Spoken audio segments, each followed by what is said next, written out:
దళితులు రాజ్యాధికారానికి దూరంగా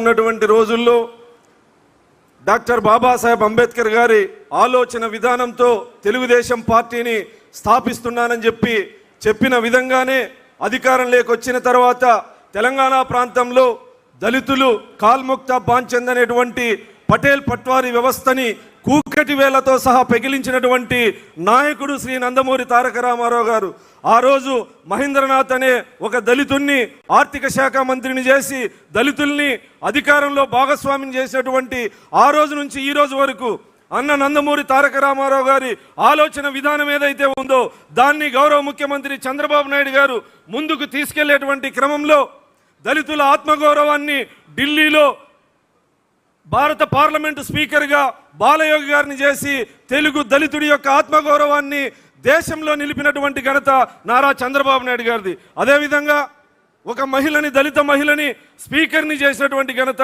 చంద్రబాబు నాయుడు గారిది. ఒకవైపు దళితుల సంక్షేమం, మరొక వైపు దళితుల ఆర్థిక అభివృద్ధికి అనేక సంస్కరణలు తీసుకొచ్చినటువంటి ఘనత గౌరవ ముఖ్యమంత్రి నారా చంద్రబాబు నాయుడు గారిది. గ్రామీణ ప్రాంతాల్లో ఉన్నటువంటి వివక్షత, అణిచివేతని రూపుమాపాలనే లక్ష్యంతో జస్టిస్ పున్నయ్య కమిషన్ వేసి ఆ కమిషన్ రిపోర్టు ప్రకారం ఆయన సిఫారసులన్నిటినీ అమలు చేసి దాదాపు 40 జీవోలనిచ్చి అమలు చేసినటువంటి 2 క్లాసుల పద్ధతి కానీ, గ్రామీణ ప్రాంతాల్లో ఉన్నటువంటి వివక్షతను కానీ రూపుమాపినటువంటి ఘనత నారా చంద్రబాబు నాయుడు గారిది. అనేక సంస్కరణలు దళితుల ఆర్థిక విధానంలో కానీ, రక్షణ విషయంలో కానీ, వివక్షత విషయంలో కానీ అనేక సంస్కరణలు తీసుకొచ్చింది నారా చంద్రబాబు నాయుడు గారు అని చెప్పి సందర్భంగా తెలియజేస్తూ, ఒకవైపు సంక్షేమం కోసం అనేక సంస్కరణలు, ఎస్సీ కార్పొరేషన్ ద్వారా, భూమి కొనుగోలు పథకం ద్వారా నిరుపేద దళితులకి భూమిని యజమాని చేసినటువంటి ఘనత నారా చంద్రబాబు నాయుడు గారిది. నిరుపేద దళిత యువకులకి ఇన్నోవాలు, జేసీబీలు ఇచ్చి వాళ్ళని ఆర్థిక భరోసా కల్పించినటువంటి ఘనత నారా చంద్రబాబు నాయుడు గారిది. ఇలా దళితుల్ని విద్యా, ఉద్యోగ, ఆర్థిక, సామాజిక, రాజకీయ రంగాల్లో అనేక ముందుకు తీసుకువెళ్ళినటువంటి ఘనత నారా చంద్రబాబు నాయుడు గారు. దశాబ్దాలుగా ఎస్సీ వర్గీకరణ కోసం ఉద్యమాలు జరుగుతూ ఉంటే ఆ రోజుల్లోనే జస్టిస్ రామచంద్రరాజు కమిషన్ వేసి వర్గీకరణ అమలు, రాష్ట్రపతి ఆర్డినెన్స్ ద్వారా వర్గీకరణ అమలు చేసినటువంటి ఘనత నారా చంద్రబాబు నాయుడు గారిది. ఆ తర్వాత పార్లమెంట్లో చట్టం చేసుకోవాలని చెప్తే దాదాపు 30 సంవత్సరాల తర్వాత సుప్రీంకోర్టు జడ్జిలు ఇచ్చినటువంటి తీర్పుని 30 సంవత్సరాల ముందు ఆలోచించినటువంటి నాయకుడు నారా చంద్రబాబు నాయుడు గారు.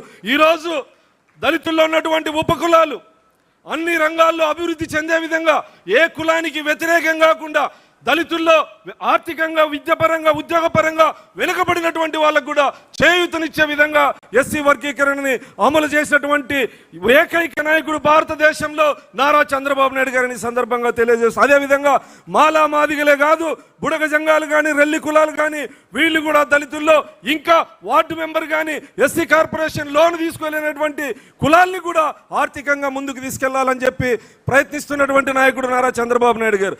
ఈరోజు జగన్మోహన్ రెడ్డి గారు ఒక పుస్తకాన్ని రిలీజ్ చేశారు. దాంట్లో దళితుల గురించి మాట్లాడుతూ చంద్రబాబు ప్రభుత్వంలో దళితుల మీద దమనకాండ అనేటువంటి మాటని వాడాడు. ఈరోజు ఈ వేదిక ద్వారా నేను జగన్మోహన్ రెడ్డి పార్టీకి సవాల్ విసురుతా ఉన్నా. గత 5 సంవత్సరాల్లో జగన్మోహన్ రెడ్డి దళితుల మీద చేసినటువంటి దమనకాండ మీద నేను మీ పార్టీ ఆఫీస్కి వచ్చి చర్చకు వస్తాను. ఈ 20 నెలల్లో మా ప్రభుత్వంలో చేసినటువంటి, నువ్వు ప్రచురించినటువంటి అవాస్తవాల్ని, అబద్ధాలని నేను నిరూపిస్తాను. నీకు దమ్ముంటే రావాల్సిందిగా నేను ఈరోజు ఈ సందర్భంగా సవాల్ విసురుతా ఉన్నా. కనిపించలేదా జగన్మోహన్ రెడ్డి నీ ప్రభుత్వంలో దమనకాండ? డాక్టర్ సుధాకర్ని నడి రోడ్డు మీద పోలీసుల చేత అవమానపరిచి అతని మరణానికి కారణమైతే కనీసం స్పందించావా? ఈరోజు ఆ కుటుంబానికి అండగా ఉండి సుధాకర్ కొడుక్కి డిప్యూటీ తహసీల్దార్ ఉద్యోగం ఇచ్చినటువంటి ఘనత నారా చంద్రబాబు నాయుడు గారిది. నీ ప్రభుత్వంలో జరిగినటువంటి ప్రతి దళితుల దమనకాండ జరిగిన వెంటనే పోరాటం ద్వారా పోరాడింది తెలుగుదేశం పార్టీ. ఆ తర్వాత ప్రతి బాధితుడికి అండగా ఉన్నది నారా చంద్రబాబు నాయుడు గారు. అనేక అంశాల్లో దళితుల్ని పూర్తిగా నిర్వీర్యం చేసినటువంటి దళిత ద్రోహివి నువ్వు. ఈరోజు దళితుల గురించి మాట్లాడేటువంటి నైతిక హక్కు నీకు లేదని చెప్పి సందర్భంగా తెలియజేస్తా ఉన్నా. ఈరోజు కొంతమంది కుహున మేధావులు, రిటైర్డ్ ఐఏఎస్లు, ఐపీఎస్లు జగన్ ప్రభుత్వంలో బానిసత్వం చేసి డోర్ డెలివరీలు చేసిన నోరు మీద పడినటువంటి ఆ రోజు పిరికి సన్నాసులు ఈ రోజు గౌరవ ముఖ్యమంత్రి చంద్రబాబు నాయుడు గారి మంచితనం వల్ల ప్రజాస్వామ్యంలో మీరు ఈ రోజు మాట్లాడుతూ ఉన్నారు. ఆ రోజు మీరు ఎందుకు మాట్లాడలేదని సందర్భంగా తెలియజేస్తూ నక్కా ఆనంద్ బాబు గారు ప్రవేశపెట్టినటువంటి తీర్మానాన్ని బలపరిచే అవకాశం ఇచ్చినటువంటి గౌరవ ముఖ్యమంత్రి చంద్రబాబు నాయుడు గారికి, నారా లోకేష్ గారికి, తెలుగుదేశం పార్టీకి కృతజ్ఞతలు తెలియజేస్తూ